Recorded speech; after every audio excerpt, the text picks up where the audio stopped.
श्रोते हो परिसर या कार्यक्रमात आज आपण जागतिक तापमानवाढ याविषयी अदिती शारंगधर यांनी सांगितलेली माहिती ऐकूया.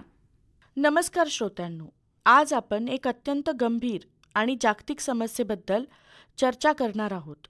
ग्लोबल वॉर्मिंग म्हणजेच जागतिक तापमानवाढ. ग्लोबल वॉर्मिंग म्हणजे पृथ्वीच्या सरासरी तापमानात सातत्याने होणारी वाढ. पृथ्वीभोवती असलेले वातावरण सूर्याची उष्णता अडकून ठेवते.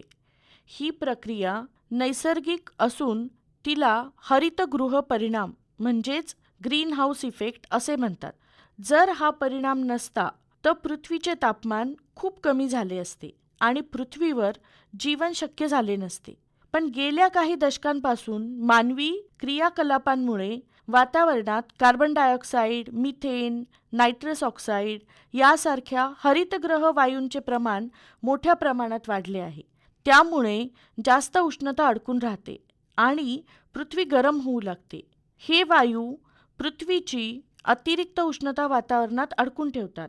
परिणामी पृथ्वीचे तापमान सतत वाढत जाते. ह्यालाच ग्लोबल वॉर्मिंग असं म्हणतात. आता हरितगृह परिणाम म्हणजे काय हे आपण पाहू. आपण कल्पना करा की एखादे हरितगृह म्हणजे काचेचे घर आहे. सूर्याची उष्णता त्या घरात प्रवेश करते पण पूर्णपणे बाहेर जाऊ शकत नाही. त्यामुळे आतले तापमान वाढते. पृथ्वीचे वातावरण ही अशाच प्रकारे कार्य करते. सूर्याची किरणे पृथ्वीवर पडतात. पृथ्वी ती उष्णता शोषून घेते. नंतर पृथ्वी ही उष्णता परत अवकाशात सोडण्याचा प्रयत्न करते. पण वातावरणातील हरितगृह वायू ही उष्णता अडकून ठेवतात. जर हे वायू मर्यादित प्रमाणात असतील तर पृथ्वीवरील जीवन सुरळीत राहते. पण जेव्हा हे वायू जास्त प्रमाणात वाढतात तेव्हा पृथ्वी जास्त गरम होऊ लागते. पूर्वी हवामानातील बदल नैसर्गिक कारणांमुळे होत असत, पण आज मानवी हस्तक्षेपामुळे हे बदल वेगाने होत आहेत. मुख्य हरितगृह वायू हे carbon dioxide, methane, nitrous oxide आणि क्लोरोफ्लोरोकार्बन्स आहेत. जगभरातील शास्त्रज्ञ सतत इशारा देत आहेत की जर आपण आज जागे झालो नाहीत तर भविष्यात पृथ्वीवर जीवन धोक्यात येऊ शकते.